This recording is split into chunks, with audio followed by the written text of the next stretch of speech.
Hello everyone, thank you for joining us. I'm Sofia, Distribution Marketing Director at interworks.cloud, and I'll be your host for this webinar.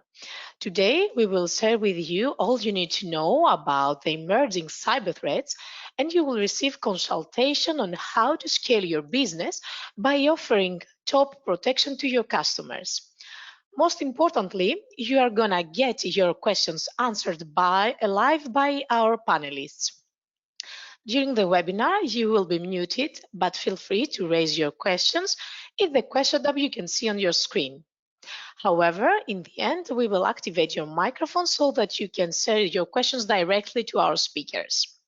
Also, keep in mind that the webinar is being recorded and you will receive the recording within the following days. Let's jump to the agenda.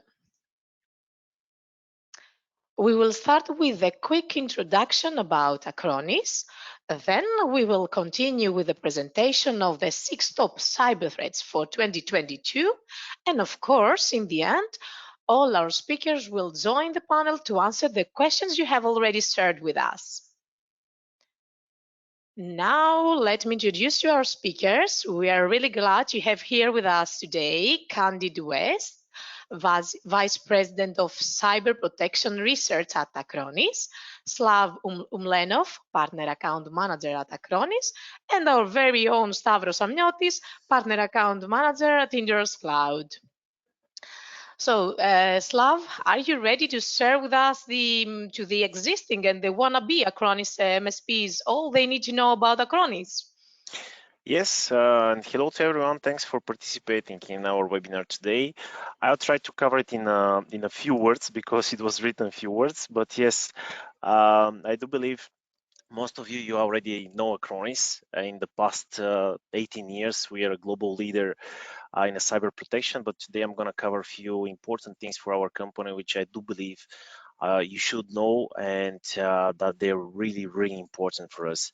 With this one, yes, let's get started. So the first and the most important thing is about exactly this, which I mentioned, that we're a global leader in cyber protection. I'm pretty sure that most of you already used the Acronis in the previous years, let's say 10 years ago, 5 years ago, 3 years ago. We're, I would say, the best company for data protection, and now we're a global leader also in the cyber protection industry. Really important for Acronis is that we are not only focused on the data protection, because data protection is part of the cyber protection. Cyber protection is a combination between exactly data protection and cyber security. And nowadays, the global threats, the global cyber criminals, and actually all the global things which are happening to many companies are really important. And we do believe that every single company has to protect the data, and this is really important. This is what we are doing. Also, except this really important thing for us, we have dual headquarters. We're a Swiss Singaporean company. I would like to highlight that we are founded 2013 in Singapore and incorporated in Switzerland 2008. Today, I'm in the snowy Sofia, unfortunately not sunny like sunny Greece, but yes, we have 34 locations, and I'm sharing more details about the Acronis office in Sofia, because here we have more than 500 people, even next to me, so you can hear even time to time some voices. So yeah, development is here, customer support is here, data center operations is here. We have a really big and stick team, so actually we can develop our solutions by ourselves, and this is something really important, talking about the issued patents, that in 90% of the cases Acronis develops the features, the solutions, and everything which works in our solution, and our fully automated solution, Acronis Cyber Protect, based in either Sofia, either Singapore, either Arizona, or any other of those 34 locations. When I mentioned DC operation team, I would like to highlight that, of course, the information has to be next to the customer. We don't want most of the times to keep it on the server, to keep it on HDD or SSD next to us. We rely on cloud. And that's why Acronis has announced the project for data centers, 100 data centers across the globe. So far, we have listed more than 46 data centers. And for me, it's really important to mention that Acronis has a local presence in Greece. We have a data center in Thessaloniki. And if, of course, you would like to keep the information in the cloud, but in the same time in the country, you can rely on our Acronis data center in Greece. Not only this is important for us, of course, many prosumers are using Acronis. So talking about Acronis, it's going to be really easy for you all the time to open a discussion with any of your prospects, with any of your customers, because they know already the solution. And for you, opening that door to give all the additional features, all the additional cyber protection functionalities of the product, it's going to be really easy for you. But they're really interesting. We're going to cover them a little bit later. But not only prosumers are our customers. We have a lot of businesses. We have financial industry. We have insurance industry. We have manufacturing, public administration, and many others. And if you need a specific use case, if you need a specific, let's say, business case where the customer is using Acronis, feel free to contact my colleagues from interworks.cloud or me directly so we can help you with additional details on that. Of course, something really important for Acronis is, of course, our vision. We all the time, of course, develop our solution fully integrated and fully autonomous, and this is the solution Acronis Cyber Protect. Of course, our mission, as I mentioned on the previous slide, is to protect all critical applications and systems. When I'm mentioning systems or workloads, this could be any workstation, this could be any virtual machine, could be server, could be a Microsoft 365 instance, could be Google Workspace, any of those could be your workloads, could be the end customer workload. And in our products, I really like that there is a really good balance, and the balance is between those 5 verticals. It's named SAPAS. The abbreviation is coming from safety, that all the time we rely on a copy from which copy you can recover your data. And not only this important, it has to be accessible from any point and from any place. So this is about the data protection. But talking about the privacy of the information, with Acronis, you can control all the time the visibility and the access of the information. But when you have a visibility and access to the information, of course, you would like to be 100% sure that this information is authentic, that it hasn't been changed, that it's absolutely the same like it was the original one, which back up, let's say, a couple of years ago. That's why we're using additional features for guaranteeing that the original copy is 100% the same. And in the end, of course, today we're going to talk a lot about security. Security is really important. Nowadays, we can see that ransomware attacks, they're everywhere, fully automated. Even the cyber criminals are using AI, but we are prepared with AI as well. And not only, we have additional many other features, many other additional sweet stuff which the product has, and you can take the advantage of that. And of course, when I'm talking about those features, you can get them from Acronis Cyber Protect. This is the solution which all Acronis products combine AI and enhance data protection and security, but this one especially, Acronis Cyber Protect, can give you exactly the following powers to protect your company proactively, if something happened, actively to respond, and then reactively to protect again your system. Talking about the features, there are a lot. We have vulnerability assessment, patch management, configuration management, hard drive failure prediction. In terms of active protection, malware scan, and we have self-protection, we have signature-based technology, we have exploit prevention here. But talking about the process of recovering your data, we have fully automated backup recovery, migrations, disaster recovery. Talking about disaster recovery, it's really important that you can do disaster recovery in Greece or in any other of our data centers. And talking about those 3 powers, you have them with Acronis. Talking about, of course, the authenticity level, which I mentioned on the previous slide, we have, of course, here using a blockchain technology, which is guaranteeing that the files are 100% original. And in the end, of course, you as a potential service provider to your customers or managed service providers or managed security service providers, you can control all the data. You can manage the information, you can give it as a self-serve mode to the customers, you can manage this one by yourself, and all the time you can encrypt this data. For all those features, for all those functionalities and the rest of the details, I'll get back to my colleagues so they can share with you more details on that. And I do believe now it's coming even the more interesting part. So back to you, Sophia. Thanks. Great, great, Slav. Thank you for such a wonderful introduction. So let me give the control to Candid.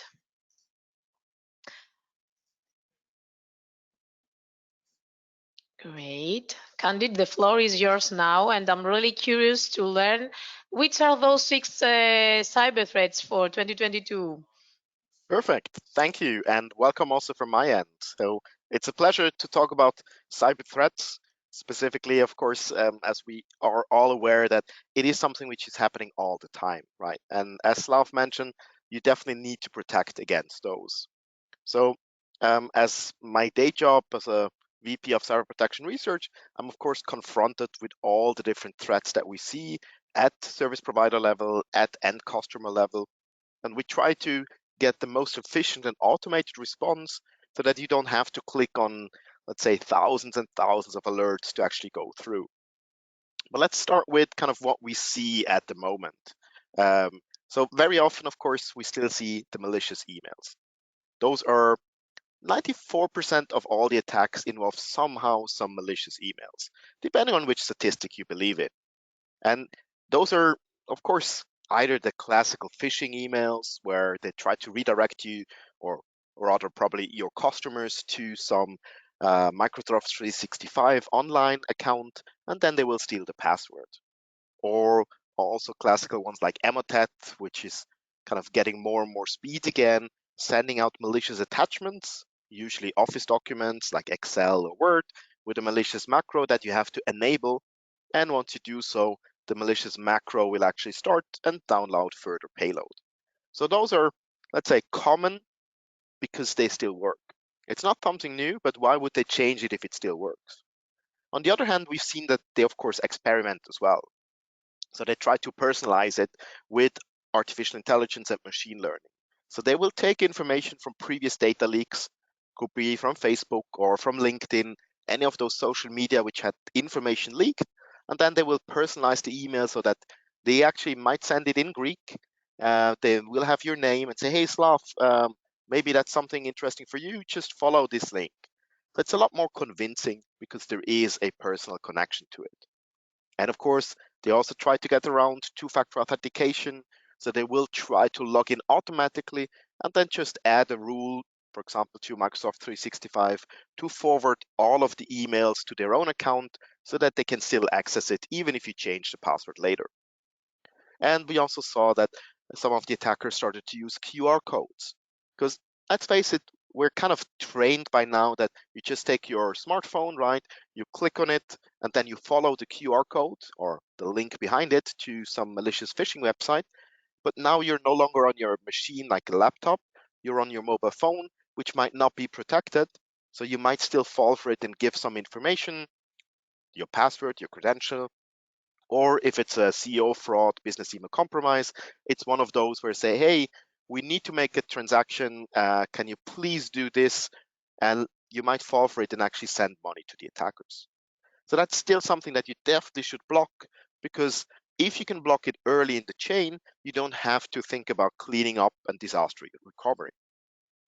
The second one is, of course, vulnerable systems. We still see more and more systems which are exposed to the internet being compromised because people do not patch in time. So yesterday was Microsoft's Patch Tuesday. Every month we see more and more vulnerabilities getting patched. I think yesterday was 71 just for Microsoft software alone. And guess what? There's another vulnerability in Exchange Server on premise. So if you still use those, you definitely need to patch it because otherwise the attackers will come and of course attack you. And we've seen that many, many, many times, as of course there are many vulnerabilities. Last year, there were over 20,000 vulnerabilities being disclosed. Not all of them are critical, but those who are can definitely take down your organization if they're not patched in time. And because people still kind of work from home now and then, right? We're kind of in that hybrid mode now. We've seen, of course, that people are also attacking Zoom, Teams, and all the other collaboration tools. So there was, for example, a month ago an attack wave where attackers tried to breach Teams, and then in the chat function they were sending malicious viruses. Because it looks like it's coming from another employee, you might actually accept it and open it. And the other one is, of course, trusted relationships, right? We're all used to kind of building up automation across your infrastructure, but this can be misused by the attackers as well. And as we've seen with SolarWinds or Annabelle now, or of course with Kaseya, a Reval ransomware breach last year, the attackers are definitely using those tools from service providers or from organizations for their own benefits. So they will use the software deployment to roll out the malware. They will use the management tools to uninstall security tools or try to delete some backups if you don't block it. So make sure that you can actually block those. And of course, there's kind of a hybrid overlay risk here with supply chain, as if you're using some software, it might be that someone compromises them and then you download the update, which unfortunately now has a backdoor in it. Again, like SolarWinds with Orion happened 2 years ago. So those things still happen, but it's also just a trust relationship between you and your customer, right? Do you really know all of your customers? So what would happen if someone's impersonating that email and saying, hey, I forgot my password, but I'm really, really desperately needing access to that system. Can you please reset it and send it to this mobile phone number? Would you actually do it? Would you say, no, I'm only sending it by a post letter to the main office? Probably not, right? So the question is, how good can you actually control it that no one can hijack those connections and then go after any of the other tools, nowadays, of course, cloud tools, to take over the end customer, or maybe even you as a service provider, and then going after all your end customer to multiply their benefits. Another one to mention is, of course, yes, cloud services. I'm a huge fan of cloud. Slav mentioned Acronis is a strong believer in the cloud, but also with local data centers that you can control. And we've seen many companies doing that digital transformation, which is important to be dynamically responding to new threats, but also to new opportunities. Unfortunately, many smaller companies, they don't really know how to configure it. They are not the experts. They don't have the resources, and sometimes they don't ask for it. So make sure that you can actually control those new cloud instances and configure them correctly. So make sure that attackers are not just able to hijack some Kubernetes or Docker container or jump onto S3 data buckets on Amazon, because they are actively searching it. They are basically already in the cloud. And if you don't protect it for your customers, then the customers probably won't be happy, even if they probably should have asked for the beginning from themselves. And last but not least, we should definitely talk about ransomware. Ransomware still is very, very active, right? And it's not just about disruption by encrypting your data and then extorting you for the decryption key. Nowadays, it's usually also about stealing the data. And even if you restore from a backup, they will still threaten to release the data on the underground if you don't pay. And depending on what information it is, you might be susceptible to fines from the GDPR, some privacy regulations, or of course, you will have unhappy customers because they thought you actually protect their data. So this double extortion definitely happens more and more. And of course, not all of those ransomware groups make a lot of money, but some do. There's one large group which is called Conti. They had some, let's say, bad times in the recent weeks because some of their chats have been stolen and leaked. It happens to the bad guys as well. But now we actually can see exactly what happened on their end. So on one end, we see that they attacked more than 700 companies in recent years successfully. And from all those breaches, they actually gained 2.7 billion US dollars. That's B with a B, right? Billion. Not all of the attackers will make that much money, but everyone tries to. So there will definitely be no shortage of ransomware attacks in the future. But if you look at it, Sophia mentioned 6, right? And I only talk about 5. And I know counting is important. So as my 6, I actually kind of combine it as the future 6 threats. So even 6 to the power of 2 here to see what is coming in the future. We will still see ransomware, but it probably will be kind of on 2 sides. One, which tries to take full control over your environment, going after all of your customers. That can take maybe a few weeks, maybe a few months. So they will be deep inside your organization. and probably also try to get inside the backups and then infect those, so that if you restore and you're not getting the backups, you're basically just restoring the backdoor with the malware, and they will be back just instantaneously. On the other hand, we probably will see a few smash and grab attacks where they're just quick in, get all the data they can, and even if you do detect it with an EDR or XDR solution, you might be too slow in stopping the exfiltration. On the other hand, we see that they will expand to new horizons, right? Definitely, we already seen an increase of Mac malware and Linux malware. If you look at the cloud, for sure, Windows 11 will come with a kind of a system Linux embedded, so that will be a lot of fun as well. And of course, we see low-level attacks as well, going after firmware, CPU, GPUs, anything that they can get their hands on. And the same goes for IoT devices, OT in manufacturing environments. Anything which has a chip is susceptible for cyber attacks, and unfortunately, this will happen. And then, of course, yes, they will go after cryptocurrency exchanges for Bitcoin to get some money, and all the new kind of environments where there might be some opportunity for them to make money. So no matter where you are, expect that you will be attacked.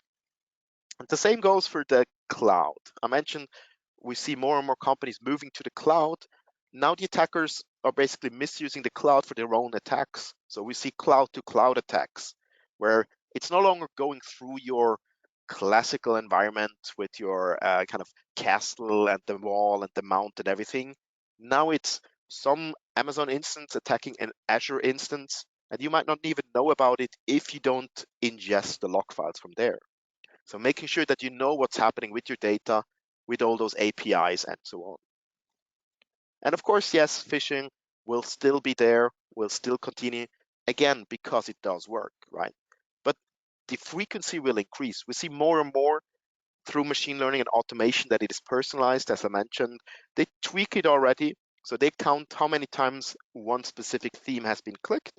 And if it's successful, they will rate it higher so that your friend will get the same, or they will change it and say, well, nobody really clicked on this French email, so maybe I should change it back to English.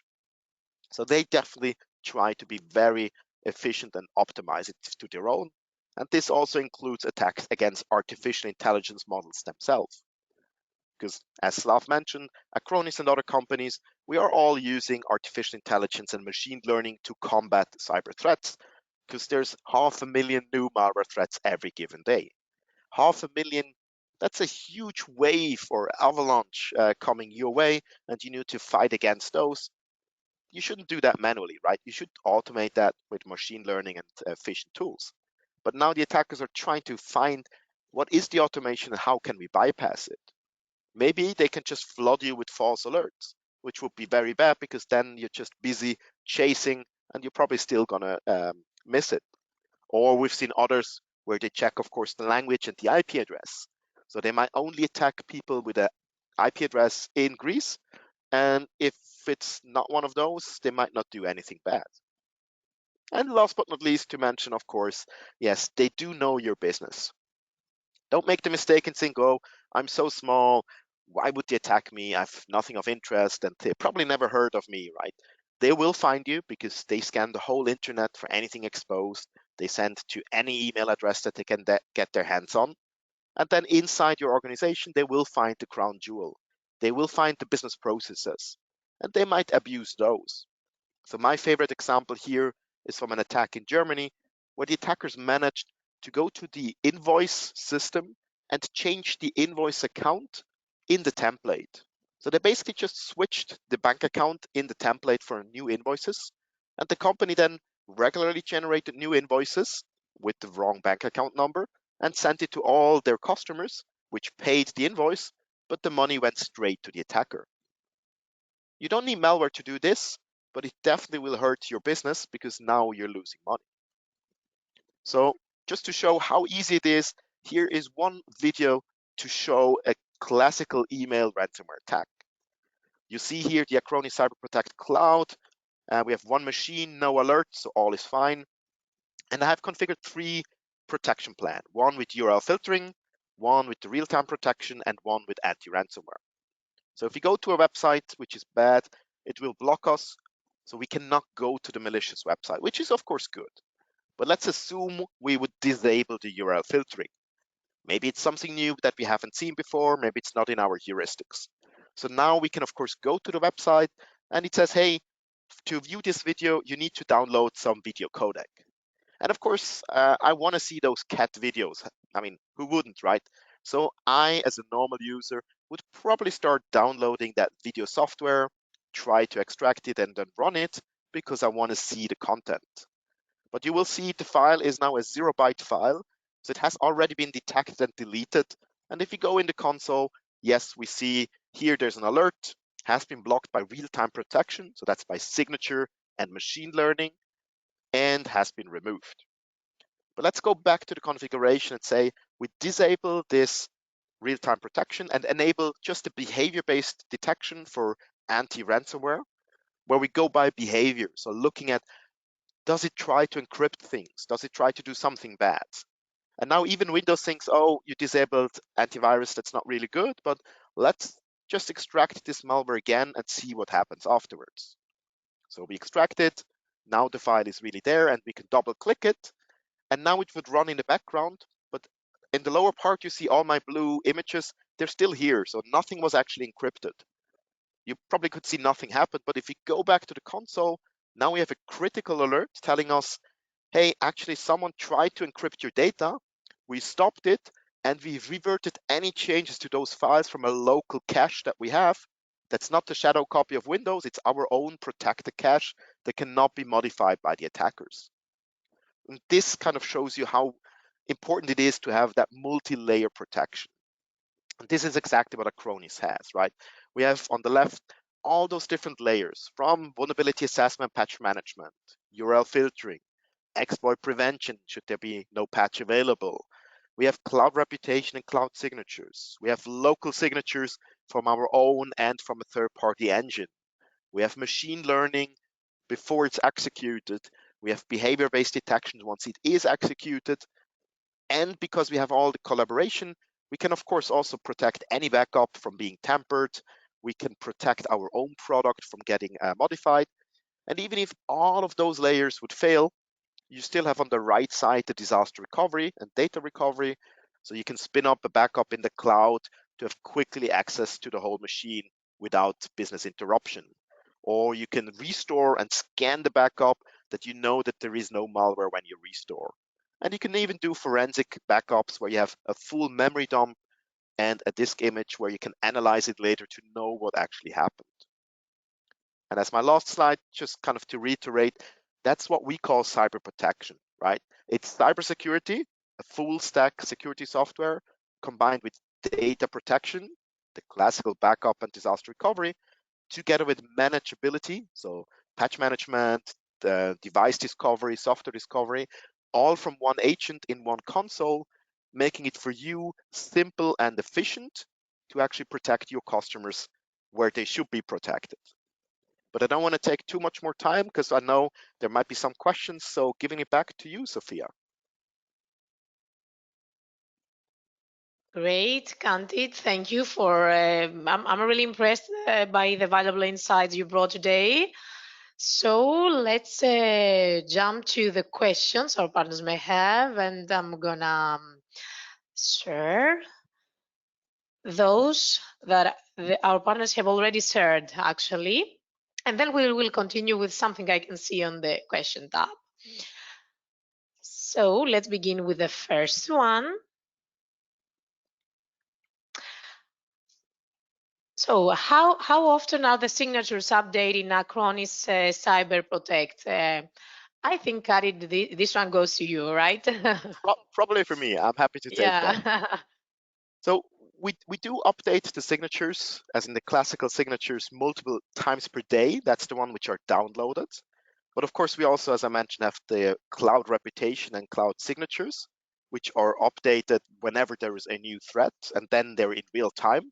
So your system, if it is connected, will check in the cloud as well. So they're instantaneous. And I think more important actually is because of the multi-layer we have, as I mentioned, machine learning before it's executed and behavior-based detection after it's executed. Those models we update every 1 or 2 months. but they don't need to be updated because they work out of the box. So we actually protect against even new ransomware that we have never seen before with the model which is 2, 3, 4, 5 months old. And this combination means it doesn't really matter if we update signatures every minute or every second minute. You are protected from the instance that you actually received the file. Super, super insightful. So what about the next one? Sophia, before moving to the next one, I would like to mention something for the previous question. Of course. As Candid said, the technology can detect any attack. So it may be not known yet, but the artificial intelligence will discover that is an unknown process that will try to violate the system somehow. Also, because we have our partners that have seen that, some of them, if somebody installs an ERP or another system that is not from a major vendor, because that file, that exe file, is not digitally signed and correct protected, maybe the system will think this is a threat. So be alerted that it might detect some things that are not actually alerts, threats, as a threat. And Candid, one verification / question to you, because I have given this question a lot of times. If they have an installation with 100 machines, can one of them download the new signatures and the rest of them get it from that one, in order not each one of them downloading the signatures? I believe the answer is yes, but Yes, you're absolutely correct. The answer is yes. So you can have one machine which is downloading the updates and then serving as a peer-to-peer server to distribute it internally. Okay, Sophia. Great. It's great to highlight this, detail as well. So, Stavros, I think that the next one goes to you, because our partners want to know about Greek cases and the problems SMBs may face. Yeah, as I mentioned before, we have a lot of our partners and customers of the partners, and even some customers that they have come through the other channel of interworks that uses Acronis. So there's a very broad installation of Acronis agents around Greece and Cyprus and Malta.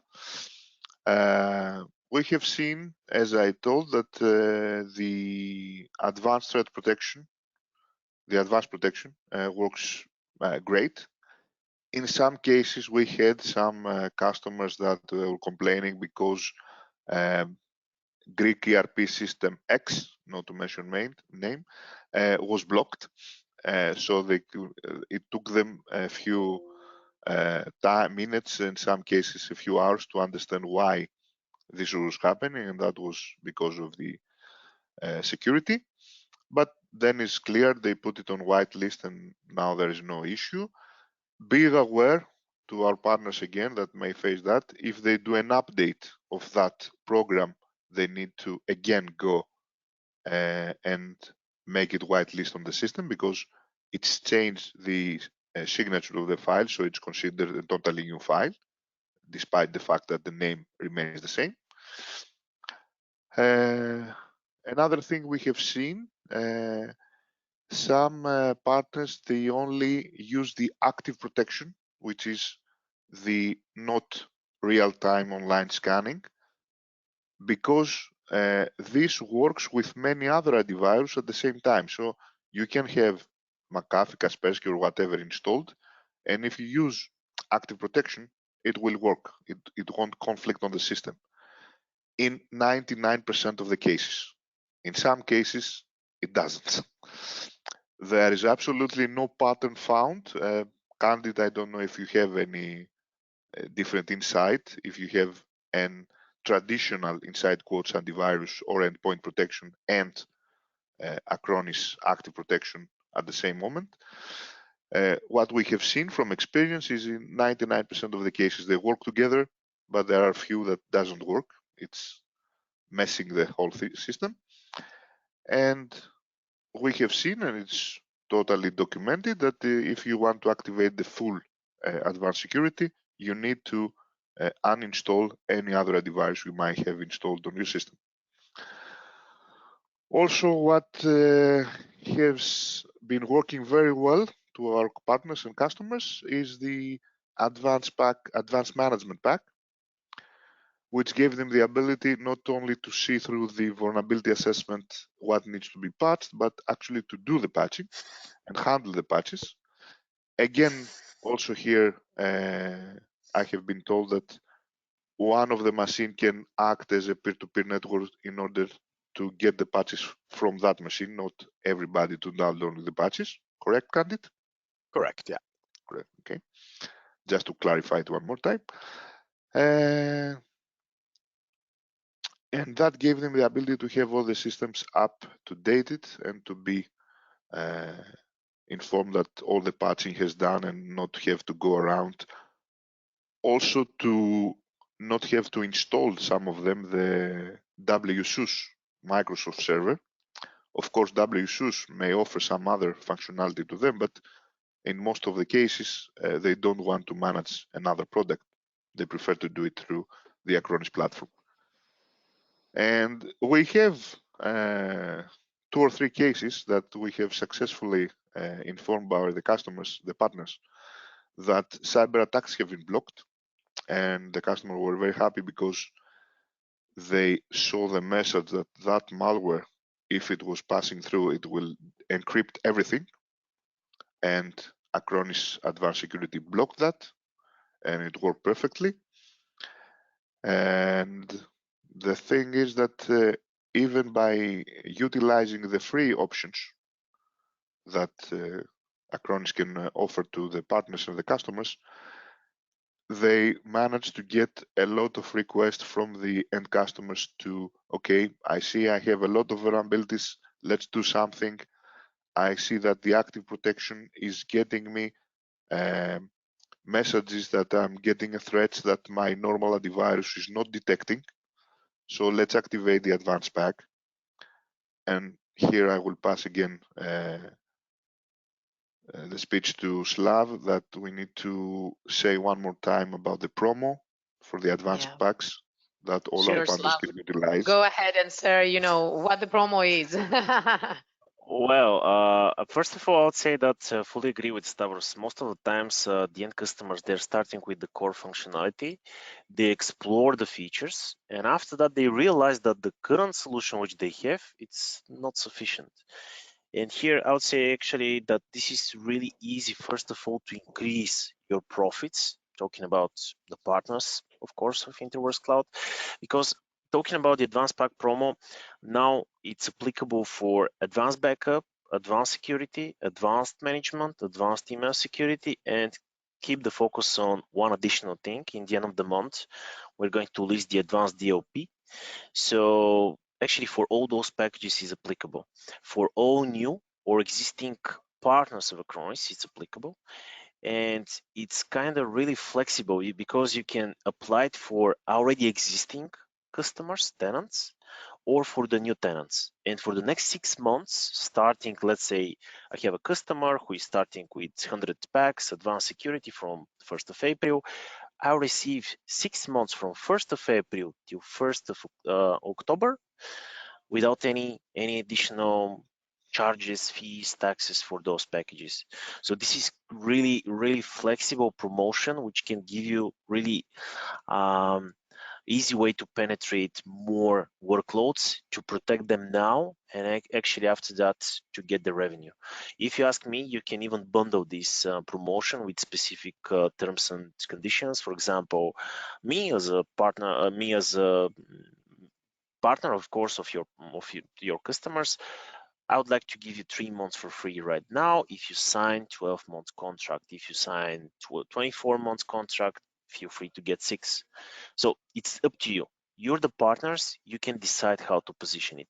The promo is active until 20th of June. That means the last date when you can enable customers with packs means this is 20th of June.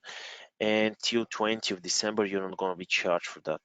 The promo is applicable for, again, all new and to existing partners of Acronis who has commitment.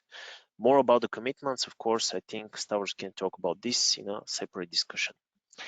Slav, is there any limit?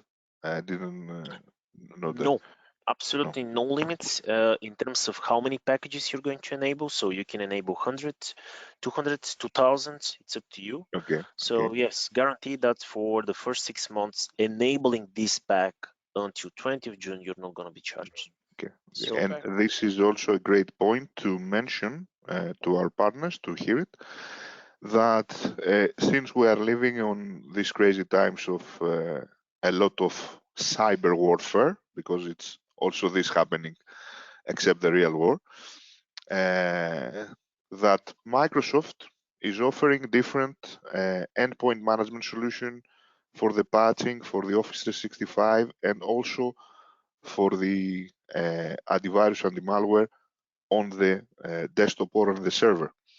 But in order to do that, you are having Office 365, Business Standard, Business Basic, or whatever version you've got, and they say to you, okay, upgrade to a higher model to get Intune, to get endpoint management, to get the Windows Defender for the email and the Windows Defender for the workstation. Instead of that, it's okay, it's a very good solution, it works, we don't have to say anything, but you need to, the end customer needs to pay some money and the partner will get some profit for that. Also, there is the alternative, and in my opinion, in some cases, far better solution, that you can use the advanced security and the advanced management and the advanced email security, these 3 packs, which you can get 6 months for free, and combine it with either your offering Office 365 or the customer's existing Office 365 installation by any provider, and you will be able to provide to your customers email protection, email scanning of the attachments and the body, the URL filtering inside the email, the URL filtering on the PC or on the server, so these two combine, they work complementary to each other. Also, you can have the PC fully protected, fully patched, fully managed. You can use the remote management from the core functions. So you can connect to the workstation or to the server using remote assistance or remote desktop through the extremely beautiful, my personal opinion, HTML connection, and not use the application. It works perfect. And give your customer a total protection offering, not only the backup, the disaster recovery, but the email, the attachments, the patch management for all of his machines. And you can have the full coverage. And additional on that, you put your own, as an MSP, a service provider, you put your own service, monitoring, management, taking action. So the profit in that case is much, much higher than the Microsoft additional products, and much easier and much more flexible for you as an MSP technical wise to handle it, instead of the complexity that the solution of Microsoft in some cases has, and it's a little bit difficult to manage it. Indeed, Stavros, it's a powerful cyber protection pack. So we do suggest our partners to get the most out of it. And of course, we will notify you about this promo via email. So be sure that you will have all the details, the terms and conditions and so on really soon. And now let me jump to the next question. Which says that, can you give us more information about the antivirus engine being used by Acronis? Which one will pick this question? I can take that one. Yeah, So sure. yes, we do have multiple engines. So we have our own in-house created signature scanning, as I mentioned, machine learning, behavior-based engine, everything. Currently, we also use a second engine, which is from a known third party. I'm officially not allowed to mentioned the name. That's not because I don't like them. They're a good engine, but that's part of the contract that we have with their SDK. You might find it if you go to AV Comparative or AV Test, which are kind of third-party test institute, where our product is tested as well. But I can give away that we are having plans to actually make it optional so that you can choose if you want to have the third-party engine enabled or not, or if you just rely on ours. And as Stavros mentioned earlier on, signatures, they're still important, still good, but it's only one part of the whole stack. Having those behavior-based detections heuristics, which block even never before seen code, is a lot more important because, as I mentioned, 500,000 new malware samples every day. That will mean 500,000 new signatures every day that you need to create and download. That's not going to work for the future. So in short, yes, we do have one. In the future, you will have the option to choose. I'm legally not allowed to mention it, but yes, it is a well-known third-party engine, which is also used by some other products. I can reveal that. Great, great, Candid. Thank you so much. What comes next? Yeah, the best practices for Microsoft 365 customers, and let's make it even more specific by focusing on the security side, let's say. So, Candid, you may address this one as well. Sure, I can start. I'm sure Stavros has a few pointers here as well from experience. I already mentioned some of them, but you can say the rest. Exactly. I mean, email is definitely something which needs to be protected. And yes, Microsoft is doing a good kind of basic start by filtering for SPF and other header records, right, where you don't get the classical spam emails anymore. They do some basic filtering as well. But attackers are getting better and better, so they will take over some accounts because they might have stolen a password, and now they're sending the malicious emails from their account, which makes it a lot harder to filter just by header because it comes from a real account from the real server, right? So you definitely need additional parts like the advanced email security from Acronis, which can be on top of it to really protect you against all those malicious attachments. And yes, the attackers, they try to kind of bypass any of the classical ones. For example, we've seen that they will add a password to a zip file. So if there's an attachment to the zip file, it will have a password. And if you just scan it, you will not see the content, right? But as a human, you're used to just taking the password from the email, opening it and extracting, and unfortunately, therefore, also infecting yourself. So that's things where you need advanced security to actually block it. But back to kind of classical best practices, I would say enable multi-factor authentication wherever possible for those Microsoft 365 accounts. It's a must now. It's a must to Exactly, enable. because COVID 2020 is not a good password, right? And people are using simple passwords all over the place. So you should definitely have multi-factor to otherwise, yes, someone says, otherwise you will get hacked for sure. Also, the chicken one is not a good password. Yeah. And Candid probably knows, and the rest of the people, it was the password that discovered that it was used on the pipeline hack. A lot of users in US had that password for some mysterious reason. They used the password chicken one, but it was simple. Good to know. Or Good to know. your favorite football team.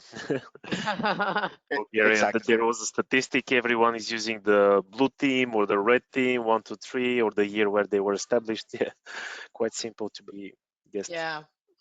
Yeah, Indeed. unfortunately. And And even yeah, we can compare the advanced packs for email and for security with the Windows Defender for Office Plan 1, because Microsoft suggests to use the Defender for Office Plan 1 or Plan 2 to get more functionality, more protection. And there things are getting even better for us because you have the major functionality, you add the Defender Plan 1, you need to add some more. We give you the whole features through the email security and use the additional also. So yeah, combining the two companies is the best of a breed and best solution, in my opinion, in many cases. Yeah, I agree. And maybe two more things to mention. One, I Sure. guess Slavka mentioned more, it's on the data protection side, which kind of goes into security as well, because yes, Microsoft 365 has Teams, chats, and others, and OneDrive, but they're not guaranteeing that the data is there, right? And we've unfortunately seen that sometimes human errors occur and people delete stuff, being it an email, being it a chat. So be aware that if you need that information, you better actually back it up. And the second one is the classical user awareness. I think it's still important that you train people that they are aware that there are phishing emails.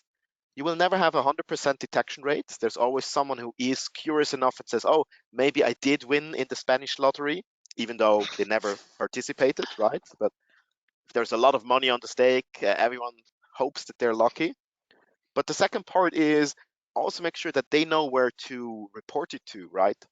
Because maybe you have smart people like Stavros and Slav and Sophia, of course, as well, kind of saying, oh, I know this is fake, but they just delete it. So their friend next to them will probably fall for it. So there should be a way to report it. And yes, for that, you need the extra security as well, so that you as a partner or service provider can actually protect all of your other companies as well by using that human firewall. Yeah, sure. Great. And by the way, because we have another question based on, Microsoft 365 data, so Slav, since Kadid already mentioned this one, can you answer? Well, here most probably the good question to rephrase is not the best practice. First of all, the question is why, because the Mhm. it's quite coming this question to me. I'm already in the cloud. I'm already using Microsoft 365. Why I need to do a backup? What's the reason? Of course, the reasons and why and the answers are intentional or unintentional deletions, hacker attacks, sabotage, misconfigured retention plans, malwares, ransomwares, canceled account subscriptions. And with Acronis, it's really simple because first of all, it's cloud to cloud. There is no need to install any agent. The configuration, it can be set up for a couple of minutes. You just need your global account credentials. Automatically, you have the whole Active Directory users there, and you can protect Exchange Online, OneDrive for Business, SharePoint, MS Team sites. And the sweet thing is that really quick, and you can go browse and search for specific information. Even the calendar, even the folders, everything is saved in the same way as you have it for your employee, for your user of Microsoft 365. If I need for an attachment, if I need to get some information, content, I can do it. And this is really simple. So my advice here is just protect your M365 data. The most common case is of course about the retention policy, because with the basic plans you have limited retention rules, and time to time many companies, they need to keep the data for longer than 90 or 180 days. They need to keep it for years. And yeah, that's why I would say this is really urgent. And to add more to this, first of all, by using the workload model, you have unlimited free storage, so you can set up your backups and say, I want to keep everything from Office 365 emails and OneDrive Absolutely. for 9 years. Also, yes, you need to do backup of the emails of OneDrive on Office 365 because Microsoft will not keep and back up everything. They keep everything as long as you don't delete them, and then it doesn't pass 60 days after deletions where they are destroyed and you miss them. So in any case that a user accidentally deleted something and didn't notice, and after 3 months you're searching for that offer folder inside your email and you don't find it, Acronis backup solution will save you.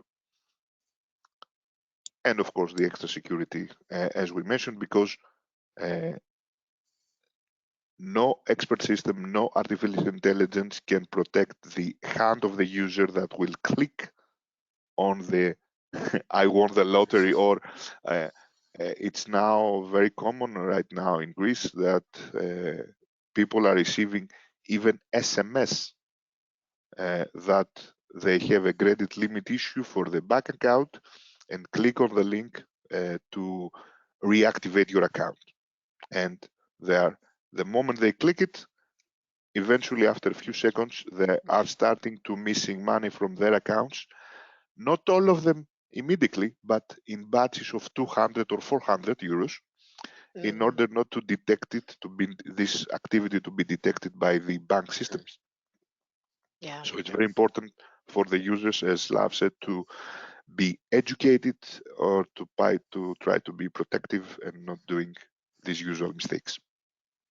And act proactively also. Always, always. Okay, then let's jump to the next one that comes from Giorgio. Is there Acronis multi-tenant to manage all customers? Stavros? Well, the answer is yes, but Or I think Slav, Stavros yeah. can show it. No, Yeah. the floor Yeah. is your Stavros, yeah. But simple Yeah. answer is yes. I will share my screen, Sophia. Yeah, sure. Let's have a quick demonstration of how they can do it.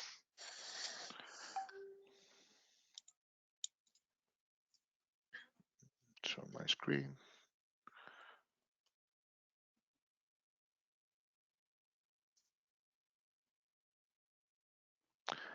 Also, for our partners, please enable two-factor authentication for Acronis also, because you need to be securing the access to the tenant that manages the backups of all your customers. So you need to protect yourself also. Don't just say it to your customer, put two-factor authentication here also. It's fully supported.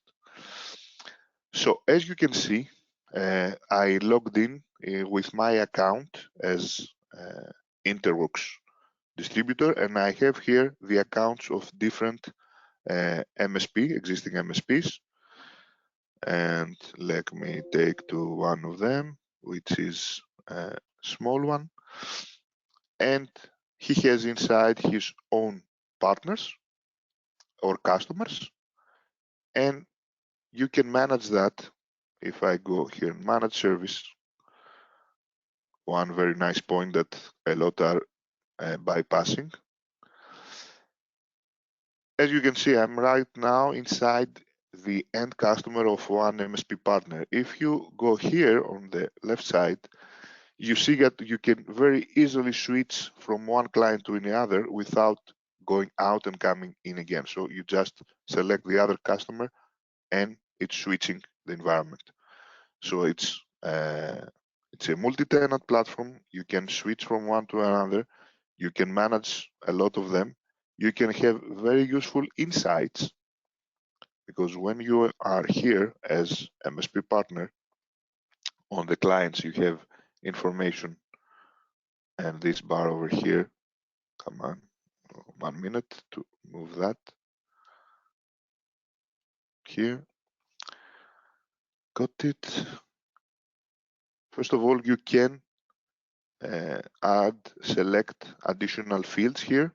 In all of the different parts that you have screens like that, you can configure what you can see and what you want to see. Also, when you are in the overview section, you have this. This is very useful for the MSPs and on the side also of the end customer. Here you can see for all the clients a total overview. So you as MSP, you can see here that you had 283 jobs successful, 6 warnings, and 18 failed. If you go on the failed part, it will give you the failure per customer, and if you click on that, it will direct you exactly to the problem, to the error, so you can find out what the error exactly was. This overview screen over here, if you go on the overview, this is refreshed automatically, so you can also edit the widget and to see which tenants, if it's all or if it's a specific tenant, you can add your own widgets, and these are refreshing continuously. So you can have automatic refresh of your console where you see what's happening. For sure, there is, and Slav, you can mention if you know anything more. If you leave it here for some minutes, it will log off. But if you have a process to check a little bit, it will continue to refresh without any issue. Yep. And use it to a big Stavros, screen. Yes. not sure if you have completed, but there is a question coming from one of our partners here in the question tab. So Panayotis has the following question: Can we have the ability to protect the agent from uninstalling, I suppose, with password, etc. on servers? Candid will help us with that, because the last time I checked, there was an issue with that, and we were expecting some patching for that to happen. Yes, it has been updated. So the answer is yes. You can set it with the password. That even if you have normal admin rights, you will need the password to uninstall it, protecting it. Of course, I should mention that if the attackers manage to get domain administrative rights for your whole organization, they will be able to uninstall every software, including ours. But for a normal admin, yes, we can protect it. Okay, that's a very nice update. So you have that, I have concluded, and also you can have the reports here where you can get information for all the usage and the activities you have, or even executive reports. So you have a console that makes your life easy, and you can manage everything from here. Sophia. Great. Back to me then. Yeah. So let me get back to the questions. Even though we're running out of time, I don't know how many minutes do you have, dear speakers, but I'm gonna make it short. The next question is, what operating systems are supported by cyber protection features? Slav, Let me get this are you one. the one who Yeah, will pick yeah. it? Okay. I know that this is again quite common question. In terms of platforms and operation systems, we have more than 25 plus. Of course, the most common ones are everything from Microsoft, talking about Azure virtual machines, servers, workstations. By the way, we can protect even workstations which are not supported anymore from Microsoft. I mean, for example, Windows 7, Windows 8. I know that some companies still are using in the manufacturing, in the production, such kind of workloads, but not only. We have local Exchange, SQL, Active Directory, SharePoint. I'm still talking about Microsoft, of course, Hyper-V as a virtualization. What else? We have Microsoft 365. This is again now it's really trending to protect M365. A lot of companies are migrating from local Exchange to M365. Not only this, virtualizations, VMware, Red Hat, KVM, Zen, Virtuoso. We have many platforms. The most recent, by the way, are MariaDB and MySQL. I know that a lot of partners, they were asking about that. We have protection for them as well. Of course, if you have Part enterprise of the customers, advanced backup. yes, advanced backup, it's protecting Oracle, SAP HANA, MariaDB, MySQL, also clusters, if you have clusters of SQL and Exchange. But in general, 25 plus platforms talking about cyber protection.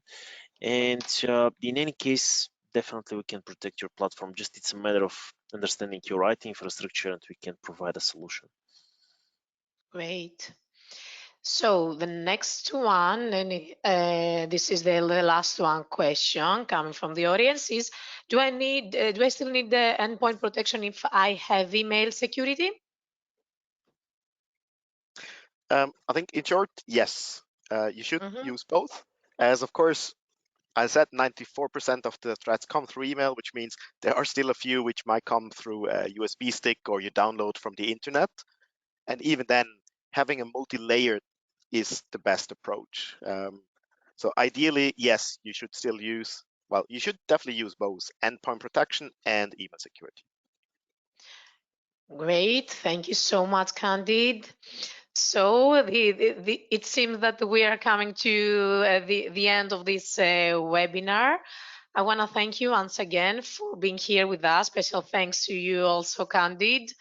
Slav and Stavros. And of course, we would like to thank all of our partners for attending this webinar. It's really insightful. Of course, you will receive the recording within the following days. And if you have any further questions, you can reach us at distribution@interworks.cloud. We will address any other questions afterwards via email. So feel free to leave anything you need by the end of this webinar.